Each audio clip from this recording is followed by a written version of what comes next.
Bonjour chers amis de Radio Cerise. Aujourd'hui dans Les Bruits de la Ville, j'ai la chance de recevoir Madame Sylvia Motta. Bonjour. Bonjour.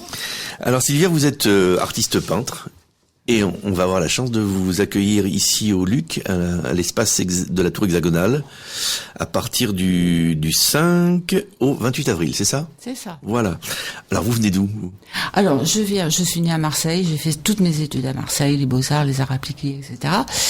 Et sinon je vis en ce moment, j'ai mon atelier à Sainte-Anastasie. C'est un village tout à fait charmant. En plus, je suis dans la colline avec la nature, etc. Donc ça, c'est propice à la création. C'est très important. C'est très important d'entendre les petits oiseaux et de peindre avec ça. Bien sûr. Ça, c'est une musique. C'est vrai, ça, c'est une musique. Vous avez raison. La musique naturelle, la musique de la nature. Oui.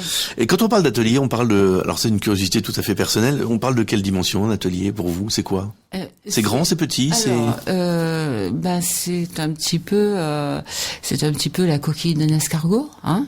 Et de l'autre côté, c'est ma maison et mes pièces de travail, mes greniers où j'entrepose et un grand atelier tout en haut de ma maison qui est assez spacieux, et en fait je navigue dans ma maison, je bouge beaucoup. Il m'arrive de travailler dans ma cuisine, par exemple. Selon l'humeur. Selon l'humeur et selon aussi les formats de mes toiles. Et oui, voilà, j'ai évidemment. Un grand espace bien éclairé où j'aime travailler, mais il y a des petits recoins partout. J'ai installé mon matériel de travail où de temps en temps, je fais des bricoles, mes dessins ailleurs. Voilà, mais j'utilise tout mon domaine. Toute ma coquille, parce que il faut bien se mettre aussi dans une coquille quelquefois. Et oui, pour créer, c'est ça. Hein. Voilà. Et quand on parle de toile, pour vous, c'est quoi la plus petite et la plus grande ? C'est quoi les dimensions ? Alors, la plus petite, ça va de 10 cm. Ah oui. Carrément. 20 ou 30, jusqu'à 2 mètres. Je crois que ma plus grande, ça a été 2 mètres. Parce que on travaille en rapport avec son corps aussi. Et c'est comme je fais beaucoup de gestuels. 2 mètres me suffit à mon corps. Voilà, je vais pas plus loin. Ça veut dire que vous restez debout, vous montez sur un escabeau parfois ? Oui, souvent. Ça arrive, oui. Souvent. D'accord. Et justement, à une certaine hauteur de l'échelle, j'arrête, quoi. Donc, il faut que je me limite un petit peu à mon espace, dans mon espace corporel. Et voilà, donc je fais de l'hyperréalisme et en même temps de l'abstrait parce que j'ai besoin de changer, de travailler, mais toujours très gestuel. C'est-à-dire que j'aime ce geste qui commence hors de la toile, qui traverse sa surface pour laisser une trace, et qui s'évade, qui sort de la toile et qui part dans l'espace. Voilà, ce geste-là m'intéresse beaucoup. Donc forcément, j'ai besoin de cadrer ça. Et malgré que ce geste sort de la toile, j'ai besoin de le cadrer pour pas en mettre sur le plafond et partout, quoi. Voilà. Donc c'est la chorégraphie de l'artiste peintre. Et voilà. C'est ça. Hein. C'est ça. On a vu Picasso faire ça assez souvent dans les images qu'on a. Enfin, moi j'ai en mémoire ce genre de mouvement comme ça qui partent de l'intérieur du corps et qui vont à l'extérieur sur la toile. Oui, voilà. C'est assez intéressant. Donc là, et votre technique, c'est l'huile, c'est ça ? C'est l'huile. C'est l'huile essentiellement ? Oui, c'est l'huile essentiellement, mais il m'arrive de faire des fonds à l'acrylique, de travailler l'acrylique, avec des taches, avec des choses comme ça. Mais enfin, moi j'aime bien cette matière huileuse qui glisse, qui fond les couleurs. Et je travaille beaucoup à l'huile. Silence les grillons sur les branches immobiles. Les arbres font des rayons et des ombres subtiles. Silence dans la maison, silence sur la colline. Ces parfums qu'on devine, c'est l'odeur de saison. Et si on parle un petit peu de la genèse de votre histoire personnelle, alors ça a commencé quand la peinture et comment? Alors la peinture a commencé quand je suis née, je crois. J'ai vu un pinceau, j'ai été éblouie par ce pinceau. Vous étiez une enfant qui dessinait comme tous les autres, je suppose? Tout le temps. Je m'isolais. Bon, j'étais enfant unique, donc j'étais très introvertie au départ. Au départ. Alors, mon inspiration, moi j'aime bien la liberté, c'est un mot qu'il faut utiliser sans modération.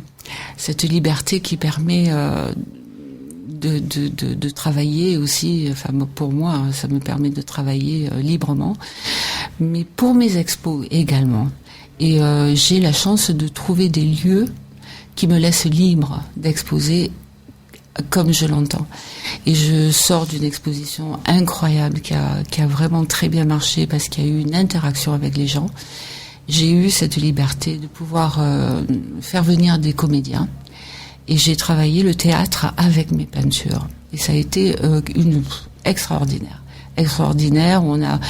Ça m'a permis parce qu'on a travaillé avec les comédiens également, et ça correspondait à mon travail, à mes toiles évidemment. C'est pas des comédiens qui sont rajoutés sur mon travail, c'est des comédiens qui ont travaillé sur mon travail. À partir des toiles. Voilà.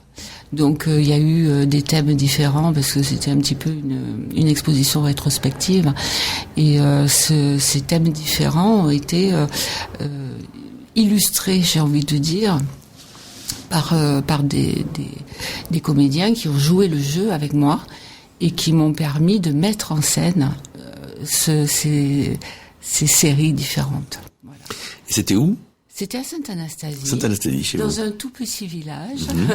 Charmant village. J'ai eu à peu près 150 personnes, quelque chose comme ça. Mais c'est beau. À un vernissage. C'est beau pour un vernissage, oui. Continuer après. Et donc, et ça, voilà, ça a beaucoup plu. Moi, je voyais les gens rire autour de mes travaux. Ça partait un petit peu dans tous les sens. Ça a été vraiment, vraiment formidable. Et les gens étaient heureux. Et qu'est-ce que vous pouvez nous dire de l'évolution de votre peinture, vous, depuis que vous avez commencé? Alors, l'évolution de ma peinture, vous voulez dire l'évolution de mon esprit? De l'esprit de la peinture, oui, de ce que vous peignez. Oui, je parle pas de la technique, hein. Oui, parce que bon, la technique elle évolue tout le temps. Bien sûr, elle évolue, oui. Non, je parle de votre cheminement, vous, personnel, sur la création. Alors, comme, voilà, je vous ai dit, j'ai fait des études. Les beaux-arts, les arts plastiques, les arts appliqués également. Et après ça, je suis rentrée en imprimerie où j'ai été illustrateur, concepteur graphique en publicité. Mais c'est tellement peu. Alors ça, c'est le départ, le tout petit départ qui m'a permis de m'ouvrir sur plein de choses. J'ai fait effectivement des corps de théâtre, qui était quand même pas mal grand, hein, parce qu'il faut les décorer, ces fonds de théâtre. J'ai participé à des concours de bande dessinée où j'ai eu d'ailleurs le premier prix de bande dessinée. Super. La bande dessinée, ça m'a vraiment beaucoup plu. J'ai travaillé longtemps là-dedans, à faire des planches, etc. Texte et photos, dessin, illustration. Et ensuite, j'ai rencontré un groupe d'archéologues et je suis partie dans l'archéologie. Tout m'intéresse en fait. Hein. Curieuse. Et voilà, très très très curieuse de tout. C'est les opportunités qui font que on découvre quelque chose, on est épris de ça et puis on va à fond là-dedans. Voilà, donc l'archéologie m'a permis de faire des prises d'empreintes, des reproductions. On m'appelait le faussaire parce que j'allais très très loin dans la reproduction exacte de la pièce. J'ai fait de la restauration archéologique, j'ai fait des fouilles à Pompéi d'ailleurs, hein, entre autres. Fascinant. Voilà, et tout ça regroupé. Alors bon, je vais en oublier parce que j'ai fait tellement de choses dans ma vie. J'ai travaillé ça fait 55 ans que je commets des délits artistiques, hein, voilà, et toujours En liberté. Mais bien sûr. Vous n'avez jamais été arrêté en plus. C'est Voilà. parfait. Non, C'est bien de commettre des délits et de pas être arrêté. jamais. Donc c'est voilà, c'est la vraie liberté, ça. Voilà. Et donc voilà, et j'en passe et jusqu'au jour où voilà, mes parents m'ont laissé de très grande maison, donc ça me permet justement, moi, cette maison me permet d'y investir votre talent et votre création. Voilà. Et j'ai essayé de regrouper tous mes acquis, tout ce que j'avais appris depuis le départ, depuis mon enfance, depuis ma plus tendre enfance, et ça m'a permis justement de regrouper tout ça et d'utiliser l'archéologie, d'utiliser la bande dessinée. Moi, ce que j'aime bien, c'est l'humour dans mon travail, et d'y mettre ces petites touches, ces petits ces objets insolites qui arrivent de nulle part, qui se retrouvent dans ma toile où on ne sait pas pourquoi. Par exemple, un cocktail à la fraise avec Marie-Madeleine.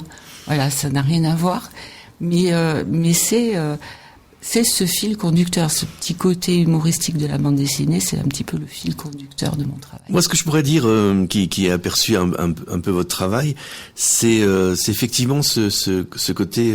Votre travail est très réaliste, mais en même temps, il y a un pas de côté à chaque fois. C'est-à-dire qu'il y a de la dérision, il y a de l'humour, et c'est assez fascinant. Et puis, on peut pas rester 10 secondes devant une toile. Il faut y passer du temps. Oui. Mais les gens me disent ça. Et c'est fascinant. Enfin, oui. C'est assez intéressant. On peut pas rester indifférent en tous les cas. Voilà. En tout cas, c'est ce que j'entends de mon public. En fait, lorsqu'on crée une toile, elle est à nous, à l'artiste. Lorsqu'elle est terminée, elle ne nous appartient plus. Et elle vit dans les yeux du regardant, de la personne qui va être devant. Et je trouve ça formidable, parce qu'elle continue sa vie d'une autre manière. Mais écoutez, Sylvia, je vous souhaite évidemment une belle exposition, et je souhaite que tout le monde vienne voir cette expo de Sylvia Motta du 5 au 28 avril à l'espace Tour Hexagonal. Un petit mot pour terminer ? Simplement que je suis très heureuse de découvrir le Luc, parce que c'est une ville que je ne connaissais pas trop et qui est... C'est un endroit chargé d'histoire aussi. Oui. Je suis en train de découvrir. Merci beaucoup. Mais c'est moi qui vous remercie. Et à très vite. Et à très bientôt. Au revoir. Au revoir.